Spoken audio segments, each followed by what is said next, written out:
morning, Dubai. Welcome back to the Lovin Dubai Show, where we go through the top trending stories that everyone across the country is talking about. It's Friday morning, and today we're going to talk about Emirates. You lucky ducks, employees are getting a 22-week bonus. And Dubai jails passenger for smuggling controlled medication. Abu Dhabi schools are enforcing a strict ban on phones and smart devices. And Travis Scott is coming to Doha. A couple of more stories. Sorry. It's like an alarm. Sorry. So I was at the gym yesterday, and in the middle of a yoga class, someone's phone went off, and it was like, how dare you? It's a yoga class. Sorry, I know it's the morning. That's our theme tune. Also, we're going to talk about this Dubai woman's late night story, and it's a stark reminder to lock your doors. And later on the show, we're going to be joined by Anas Al-Khatib. He's going to be talking about life struggles and starting out in Dubai. But before we get to all of that, a bit of global news for you today.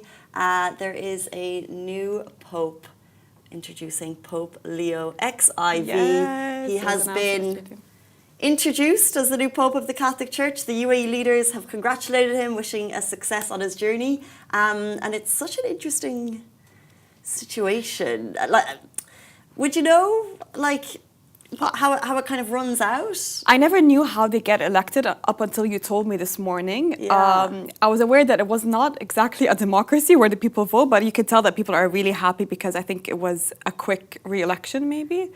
But I hope he's liked and appreciated as the previous Pope, because he was really, really, really liked by the people. He was much loved. Yeah, he was really loved. So maybe this new Pope will have the same admiration, maybe? I hope so. I mean, you don't know, but it is interesting because there's always a question of whether it's going to take another conservative turn or go towards liberal.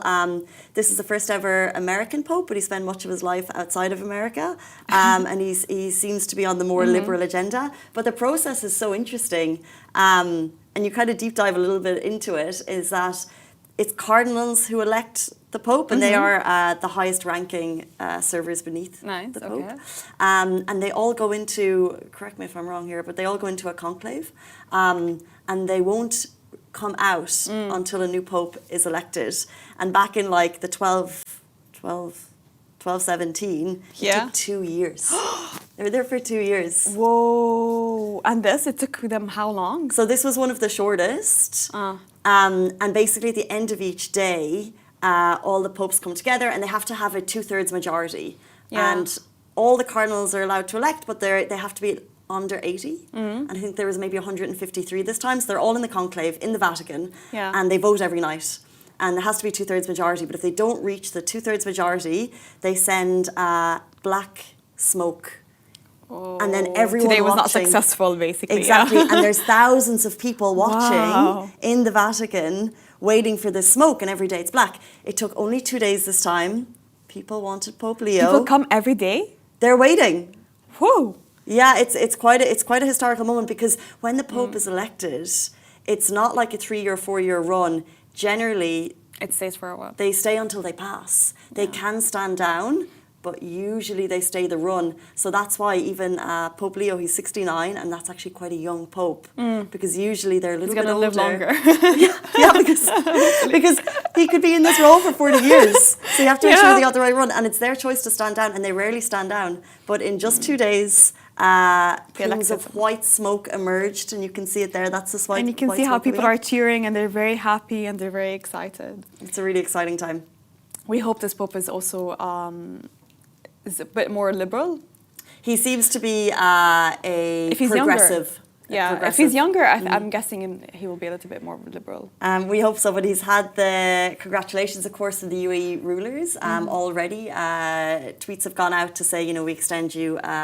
And similar to your messaging is that, we hope that you continue in the journey of looking for peace and stability across the world, because that's all that matters. Fingers crossed. Fingers crossed.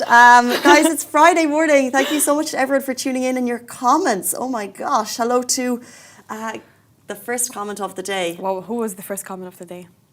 Forex_trading_12. Congratulations on being the first. Are you You a beat fake everyone. account? Are you a fake account in our life? You beat everyone. Kirti Shetty is second, is saying India with an heart eye emoji. So Wishing you peace and Wishing you stability peace in and India and stability. Pakistan as well. Let's jump into our top story of the day. Emirates employees are getting a 22-week bonus after it was announced that the Dubai-based airline was the world's most profitable airline this year. Emirates announced a post-tax profit on Thursday of 19.6 billion dirhams, which means around $5.2 billion, an annual increase of 10.6% from previous year. This attributed to continued long-haul travel demand despite geopolitical tensions and economic uncertainty. So, regardless of what's going on, people still love to jump on those flights. This is the third year in a row that the staff are getting these significant bonuses. I think last year it was a 20-week bonus for majority of staff, and similar again the year before, which is great. And in total, revenue rose by 6% to 127.9 billion dirhams as the airline carried more than 53.6 million passengers during the financial year. It's a good time to be Emirates. Everyone is traveling. Everyone is traveling. Did I travel? Did you? I'm sure. Yeah, I did last year. Yeah, I went to Jordan. Yeah. We travel so much more than we did when we were younger. I agree. We used to travel once a year during the summer holidays. Yes. We used to go back home. Maximum. Yeah. Maximum once a like year. you were a lucky family if you were going on holidays. I remember we went on probably 4 family holidays in my life from 0 to 16. And I think we were a lucky family that we were blessed enough to do that. Yeah, that's very true. It wasn't common. I've had years where I never traveled also. Yeah. You know? And you take the car. You take the car. To the county, the nearest county. To the beach. Road trip. You take the car to the beach. That was your summer holiday. I think it was a bit different for us. We used to go back home. So when we were at school, we had longer summer holidays. So my mom would take us back home. So from here you went? To Palestine. Yeah. And we'd stay there for a month or 2. Yeah. That was the general trend. But now, okay, so Eid's coming up. Where are you going? You know, that's like the general trend. Like, I feel like families travel all the time. It must be very expensive, by the way, if you're a parent. But if you keep an eye out, you can get good prices if you book in advance. On Emirates or different airlines. If you book in advance, true. If you book in advance, you can get a lot of good prices. But Eid al-Adha is falling on a weekend this year. Yeah, well, it'll be 4 days. Let's hope. TBC. Let's hope it's on Thursday, Friday, and then 4 days. Thursday, Friday, Saturday, Sunday. Hopefully, 4 please. days. My summer plans. Exactly. Okay, well, congratulations to Emirates. We're so lucky to have the world's most profitable airline and also arguably one of the world's best airlines on our doorstep to always give us safe and comfortable travel. But speaking of travel, this brings us into our next story. So Dubai jails passenger for smuggling controlled medication. A 45-year-old Asian man has been sentenced to 2 years in prison, fined 100,000 dirhams and ordered deported by the Dubai Criminal Court after being caught with 480 capsules of restricted medication in his luggage at Dubai International Airport. Someone's made a bad decision there. Custom officers intercepted the man during a routine baggage check and lab tests confirmed the pills contained a controlled substance that's not permitted within the UAE without a valid prescription. Investigations revealed he had no medical documentation and admitted to bringing the medication from his home country to deliver to someone in the UAE. Now, beyond jail time and deportation, the court also banned him from transferring or depositing money directly or indirectly for 2 years post-release without approval from the UAE Central Bank and the Ministry of Interior. Stark reminder of the strict regulations that govern drug control within the UAE. What we have here in the story is someone who said he was bringing in quite a large sum. A huge sum. A huge 480 pills for someone here. No prescription.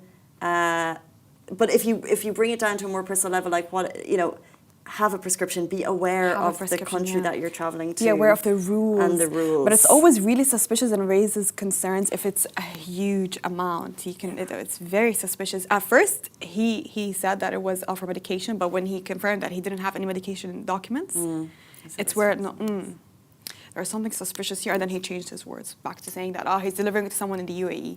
But I love hearing such stories where like smuggling attempts cracked down. Absolutely. Put an end to it. Not going to happen here. My favorite stories, really. Speaking of cracking down, Abu Dhabi schools enforce stricter bans on phones and smart devices. So heads up students and parents in Abu Dhabi, mobile phones and smartphones, smart devices and even gaming devices are now officially off limits on school campuses.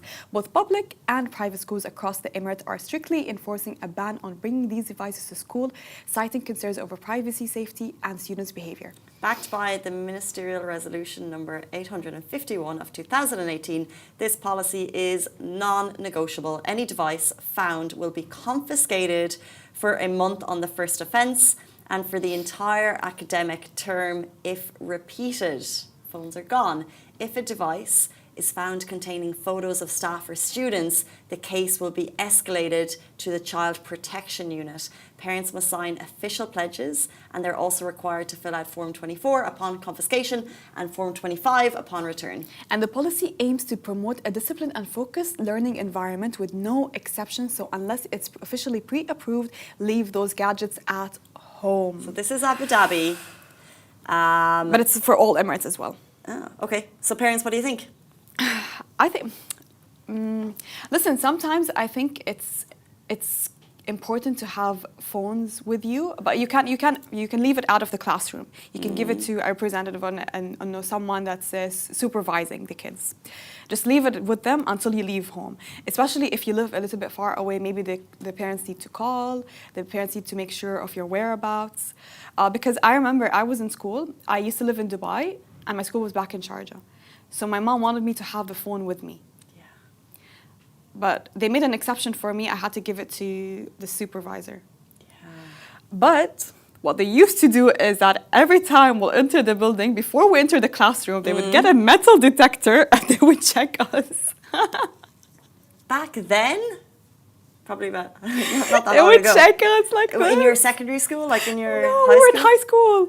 high school. It was really bad. Like multiple people were caught.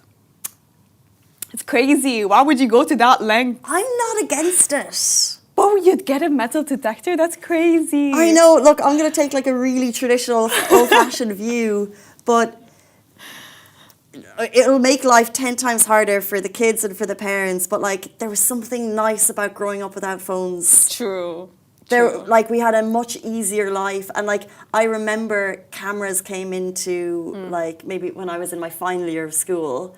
And there was nothing like untoward in this story, but there was videos taken of another student. Like we were in a boarding school, so like they should have been taken. There's nothing really strange about it, but like it was violating privacy, and that was one small story then, and it wasn't comfortable. So multiply that to what the kids have now, which is social media, and everyone has. That was one camera, by the way, in the whole. Like, that's all we have. But like multiply that now, where social media, social Posting pressures, content phones, and stuff like that, and like TikToks. anonymous posting. I would love kids just not to have social media for as long as possible, not to have phones in the classroom, like even the distraction. I've got about 6 seconds where you've got my attention. I can't. And I'm always like, I'm just going to check this. Like, take that away from kids as long as possible. I think they're already affected, by the way. There's no going back. They have the TikTok brain now. Yeah, they do. The brain rot. The TikTok attention Brain span. rot. Well, no, 13-year-olds aren't on TikTok, are they? They are. Oh, they are. Yeah, they have that attention span. But from what I know, like some schools, they allow it. They allow schools in. There's the some, yeah, campuses. because I think the privately run schools can probably have their own Rules and they'll have their own guidelines. rules on it. But I remember we were really strict, but we were able to find our ways. Yeah, and I think you would find your ways. So fine. Yeah. I applaud a strict approach to fine, you can find your ways, but know that if you're caught, your phone's gone. It's confiscated. It's confiscated. And then if it's caught twice, it's gone for the term. And then you're in deep trouble. Yeah, that used to happen, by the way. Like once I was caught with my phone and my parents had to come down and sign a pledge that it will never happen again. But they have to wait 24 hours first.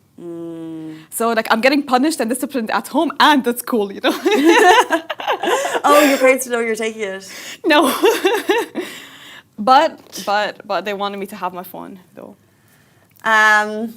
I don't know if you'll be allowed your phone at the next one. We have big news on the concert front. Travis Scott is coming to Doha. So let's talk about Travis Scott a little bit. If you've been living under a massive rock, there's huge hype about his upcoming concert in Doha. He's not just an American rapper. He is a hit maker, singer-songwriter and producer all rolled into one. You've obviously heard of his chart-topping albums like Astroworld.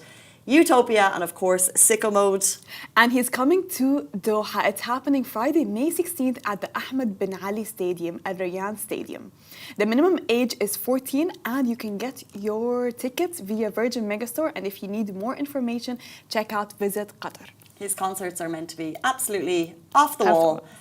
So if you feel like a journey over to Doha, get your tickets ASAP.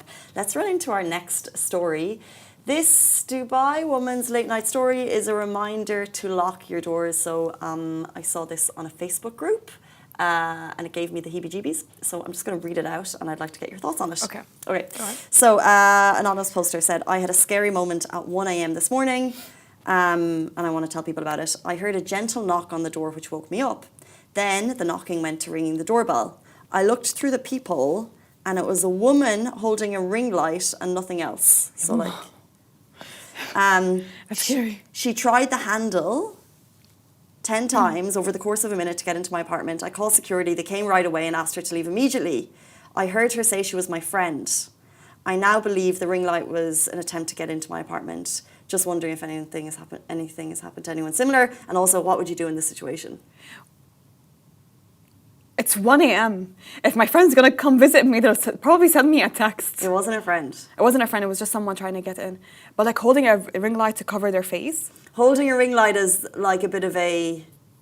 You're not just standing there with nothing. Like, it gives you a bit of a purpose to be at the door. So she's kind of being like, I think the woman was trying to get into my apartment. She was trying to get into her apartment. I think this woman was watching her. Trying to take something. Trying to take something. Lock your doors. Lock your doors. It's really important to lock your doors, especially if you're like in apartments, because it's so easy to follow someone, I think. I'd report that to the police. That would freak me out. Or the apartment security at least. Well, she did, but at the end of the day, I guess the security can be aware that this happened. I think that's so strange. It's really weird. I hear like wind and I'm nervous. Like, I do lock my doors, by the way, for sure. Don't lock my car as much, but yeah, car not as much. Well, there's nothing in there, and I don't think it's going to get like taken. Yeah, no. But I always have a bit of a thing about apartments, and there's a bit of wind at the moment. I don't know. So it's like tick tick. You have the tapping sound. The door goes like this, and I'm like, who's there? If there was a lady at 1 a.m. at night knocking with a thing, or I'd assume maybe she had something to drink or something. I don't know. Maybe she was intoxicated, or maybe she thought she was visiting someone else's apartment. Maybe she was mistaken. But to try the hand, maybe she was mistaken. That did happen. My husband came to our apartment, but he went to the wrong one. He went to the wrong floor. He just walked in, and there was a man on the couch. Oh my God! How the man was like, "Welcome home." That was so funny. That's so funny. Jay was like, thank you so much, I'm gonna go.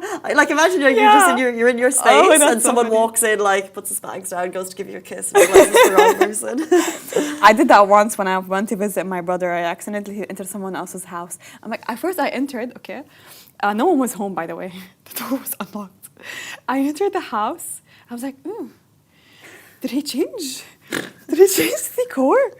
It looks so much better like this. What the hell? Like, I never knew he was into Bohemian style, you know? And then I realized it wasn't his house, and I immediately shut the door and I ran. And what was so funny is that it was right next door. Like, it wasn't far away. Yeah. So it was so embarrassing. I hope those people, they never find out. No. But the door was open. But I explored the apartment a bit. I'm like, this is new.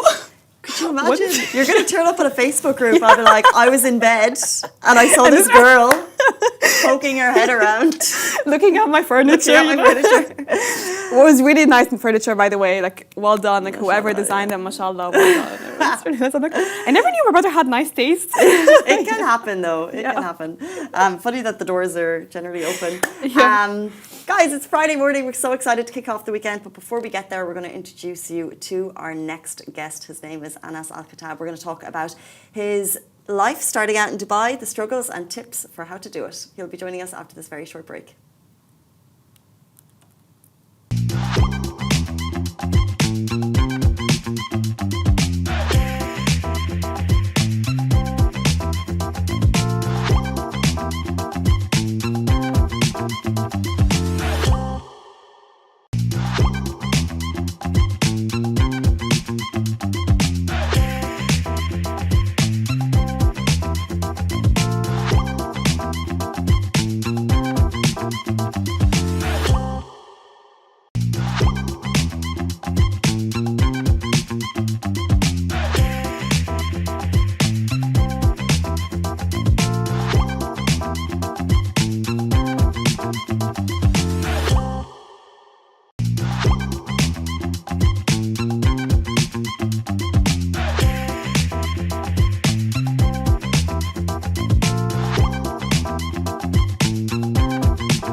guys, welcome back to the Lovin Dubai Show. Today's guest is Anas Al Khattab. From humble beginnings, living in shared spaces and navigating life in Dubai, he's captured hearts by showing the real and unpolished side of his story. We're excited to have this chat. Welcome to the show. Welcome to the show. Thank you so much. Thank you. Thank you for coming. So let's start from the beginning. Why did you decide to move to Dubai? I decided to move to Dubai because the opportunities here is, I think, better for me as an actor and as a content creator. That's why I moved here. I started working here as a full-time content creator and develop myself and my talents. Were you posting videos of your life before you moved? And you moved from Syria, is that right? Yeah, that's right. I'm originally from Syria. Damascus. I was doing content like 4 years ago. I was doing content about my life. So it was only my life, doing stuff, weird stuff maybe, or normal stuff, and post it on Instagram. I gained a lot of followers. They liked my content. Then when I moved to Dubai, the audience changed. It was Syrian Arabic audience.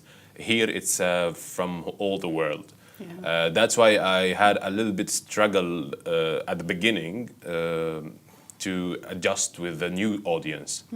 I started to post different types of content. Then I found not a glitch, but I found the key. The niche? Yeah. The key to this audience, to Dubai's audience. Okay. So I started to do content about this particular subject, and it's about how to explain it, living in Dubai inside the apartments and moving in and out and doing this in a time lapse. Yeah. So this is my content now. Hoping to go to real estate in the future, maybe. Hopefully. So like the unpolished and unfiltered videos of Dubai, basically, the struggles of living here in Dubai. I think there's a struggle here, but it's a good struggle because it gives you, it pushes you to give the best of you. So I don't consider it struggle. I consider it something to push you beyond your limits and to do something new. You haven't known that you can do it before. Yeah. And one of your videos really went viral. It was titled, I moved to Dubai 2 years ago, and I'm not ashamed to admit that. And you listed some points. Why do you think this video went viral? It was very, very true, I think. Yeah. Because it's true. I posted, it's only a time-lapse video of me tidying up my room. It's not something very hard to do. But the caption, I write it in my heart, my all feelings. I think that's why it gone viral. It touched a lot of people. They saw themselves in this writings. Which point do you think it struck the most, maybe? I think the employment thing. Yeah. So I am not ashamed to admit that I am 31 years old and I'm still a full-time employment. Yeah. And they all say, oh, it's not something to ashamed of. We all full-time job. It's a point of view. Because I think I need to start my own business at this age. I know it's a hard thing, but I'm trying to do it. And it's not a general or a common thing. Yeah. So I'm not advising the people to do it. It's just my own perspective of life. Yeah, I feel like everyone that moves to Dubai, they all want to start a business. By 30, you have to have your own business. Yeah. This is what people here in Dubai encourage. Yeah. I hope for myself. I hope for everyone who wants to. Hopefully, yes. You moved to Dubai 2 years ago with a perception of the city. What has surprised you about the city since you've moved here? It's a good question, really, because there's a lot of things surprised me here. I have first I had a shock because everything was very new, very modern. One of the things that shocked me, I think, how much ego that I have, and I was not aware of. People in Dubai, when we moved to Dubai, we think that we are the best in our business or in our field. So when you meet all of that of those talents here in Dubai, you're shocked by the ego that you have.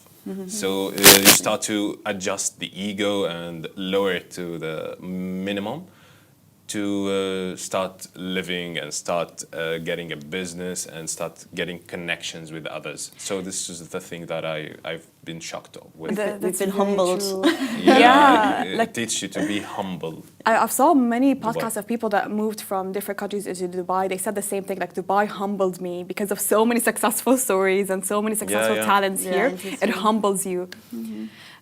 So is there a certain sacrifice that you made once you moved to Dubai that you're really proud of? Sacrifice? Can you repeat the question? Like something that you had to give up or leave behind?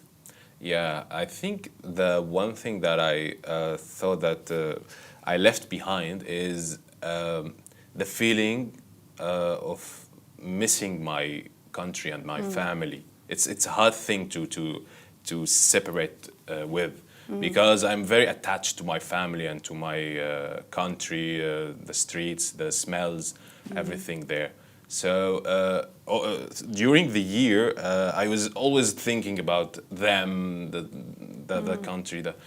Like before 2-3 months, I decided to let them go, let everything go, and just look forward. So I think this is the sacrifice of my life, I think. To be able to adjust a new life, basically. Yeah, I mean it's nothing physical. It's only mental. I let them go mentally. Mentally, And have you been able to find a strong sense of Syrian community here in Dubai, whether it's food, culture, people? Yeah, of course. But for the previous question, they are still in my heart, no, there's of course, but it's like maybe letting go of the attachment, maybe like they are in my heart, but my mind now it's going only forward. For the Syrian community here, it's a big community. It's also cool community.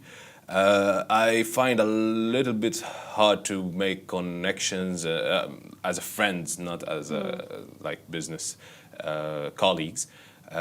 So I'm still finding a hard time to find friends here. I think it's a common thing also. But I'm trying to do my best. Maybe next year I'll have like my own community. Hopefully. Especially I'm going to be married. That's why I rented a studio.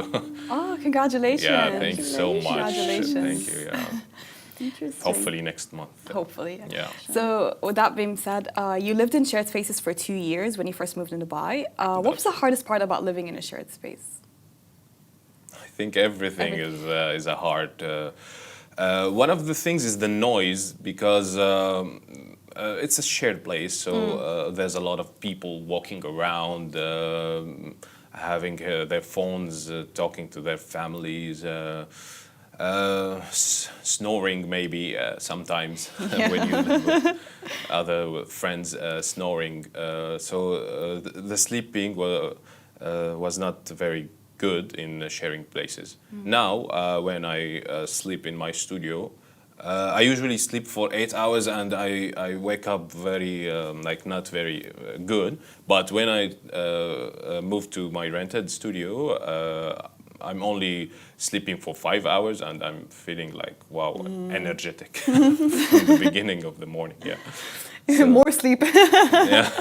More sleep. More sleep. No, but it's also something from inside. I feel like, I think I feel more comfortable. That's why. Yeah. Someone is actually asking you to elaborate more on the type of people that you were living with on the live. More? Yeah. For what? On the type of people that you were living with. Yeah. Your roommates. Your Yeah, yeah, that's right. I do some content about them when your friend snores, when your friend has a cat. So everything affects of my sleep. So you can check them on my Instagram. Someone had a cat in the shared space. Not really. It's, but sometimes, yeah, there's a cat, there's a dog, there's a pets. Yeah, everything. You can find a lot of things there. How many people were you sharing with at that point? And then what did it feel like to be able to move into a studio? How did that feel for you? So, because I moved in a lot of spaces, shared spaces, I lived with 15 people in the same house. It's a big house. And finally, the last room, I was with two of my friends, my dearest friends. Then I moved alone. So it feels nice, yeah, it feels very nice to stay alone. Because I think also because I'm a creative person, I love to be in my creative space. Yeah. So it was good to live there, but it's better to live now alone on my studio. For sure. Yeah. And if you can give a tip for someone wanting to move to Dubai, what would it be?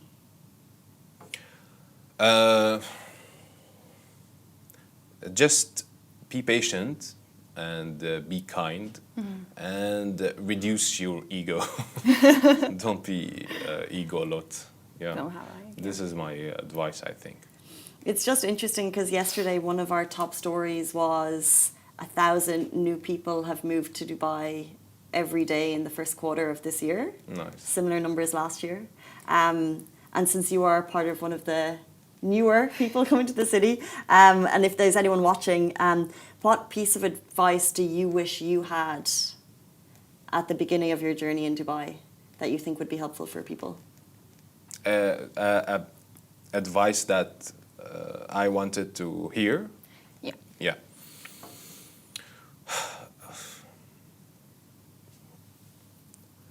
I think the advice that I wanted to hear is just don't be fast. Don't be very fast. Because here's the life is very fast. Yeah. And it makes you very fatigued to just keep running all the time, mentally and physically. So just take your time. It needs time. Here in Dubai, you need time to just develop step by step.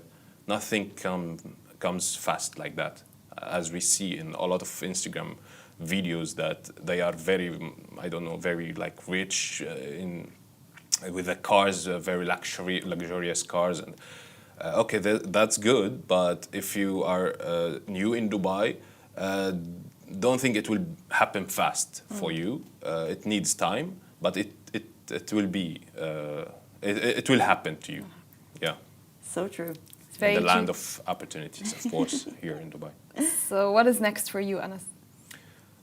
Next, the goal that I am looking for is to own my own house. Hopefully, yes. Hopefully, yeah. It's a long-term goal, but I hope to achieve it.